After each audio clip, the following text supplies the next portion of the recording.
Abraham Lincoln. Abraham Lincoln entered office with less legitimacy than almost any president in American history. He won the presidency without carrying a single Southern state. Before he was inaugurated, 7 states had already seceded. Federal authority was openly rejected across large portions of the country. This meant Lincoln governed without national consensus and without control over the territory he was meant to lead, a condition closer to state failure than normal political opposition. Lincoln inherited not just a crisis, but a collapse of consent. Militarily, his early presidency was disastrous. Union forces suffered repeated defeats, and generals failed to act decisively. Casualties mounted without visible progress. By 1862, public confidence in Lincoln's leadership was deteriorating rapidly. Northern morale weakened as the war appeared costly but directionless, and enlistment enthusiasm declined as victory seemed increasingly distant. Political opposition intensified. Newspapers mocked him. Members of his own party questioned whether he was capable of prosecuting the war. Calls for negotiated peace grew louder. Lincoln faced mounting pressure from both radicals who wanted faster change and moderates who wanted the conflict to end, leaving him politically isolated from multiple directions. Lincoln faced a core problem. The war had no clear meaning. What changed was not battlefield success, but framing. The Emancipation Proclamation transformed the conflict from a constitutional dispute into a moral struggle. It reframed Union sacrifice as necessary rather than futile, and it tied victory to a larger purpose that could justify continued suffering. It also strategically prevented European powers from supporting the Confederacy, turning moral framing into diplomatic leverage. At the same time, Lincoln centralized authority. He replaced generals who would not fight, asserted civilian control over the military, and accepted that decisive leadership would invite criticism. Lincoln understood that preserving democratic legitimacy sometimes required temporarily concentrating executive power. Lincoln survived not because he avoided failure, but because he redefined what failure meant. He changed the question from "Are we winning?" to "Can we afford to stop?"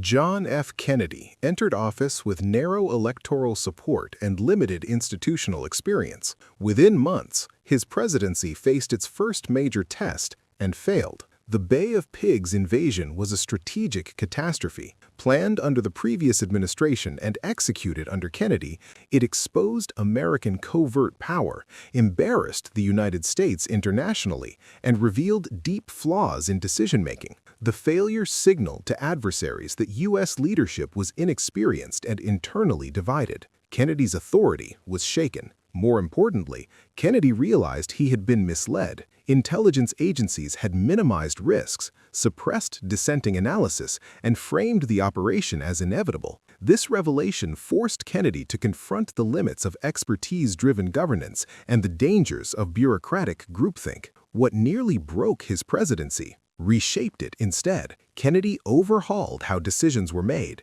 He demanded competing viewpoints. He encouraged dissent inside meetings. He personally interrogated assumptions rather than deferring to expertise. This approach deliberately slowed decision-making, prioritizing process over speed in moments of crisis. These changes mattered during the Cuban Missile Crisis. When nuclear weapons were discovered in Cuba, Kennedy resisted military pressure for immediate escalation. Instead, he created space for deliberation, delay, and negotiation. He used back-channel diplomacy and incremental signaling to preserve flexibility while avoiding irreversible commitments. The crisis ended without war. Kennedy survived because he learned institutionally. He recognized that authority required process, not just confidence. His survival depended on transforming personal failure into systemic reform. Dwight D. Eisenhower. Dwight D. Eisenhower entered office with immense credibility, but he governed during one of the most volatile periods in modern history.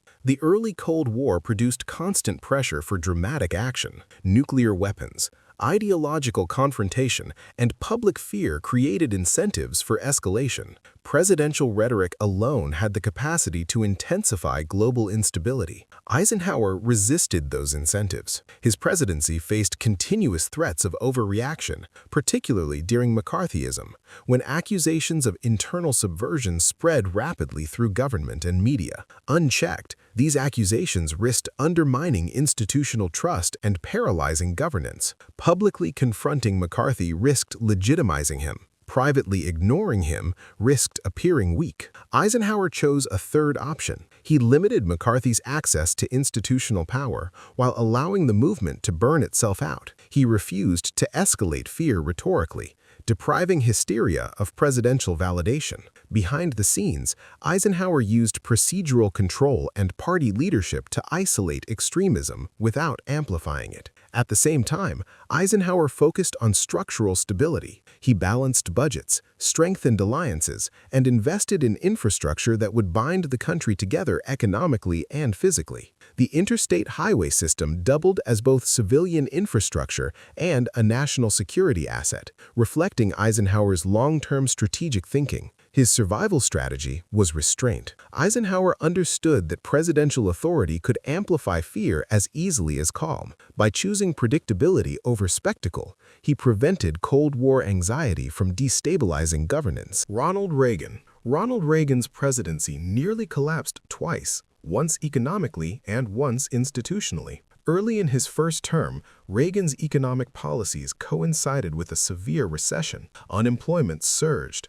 Approval ratings dropped sharply. Critics declared his ideology detached from reality. The scale of economic pain raised doubts about whether market-based reform could survive democratic pressure. Reagan responded not by retreating, but by simplifying. He framed the recession as a necessary correction rather than a failure. He repeated the same explanations consistently, resisting pressure to adjust messaging in response to short-term polling. This consistency reduced uncertainty among supporters and signaled commitment rather than improvisation. This consistency mattered when recovery began. The narrative shifted from miscalculation to conviction. Economic improvement retroactively validated earlier pain. Reagan's political survival relied on the public's tendency to credit outcomes more than process. Later, Iran-Contra threatened Reagan's legitimacy far more directly. Illegal arms sales, deception, and violations of congressional authority emerged. The scandal suggested systemic abuse of power.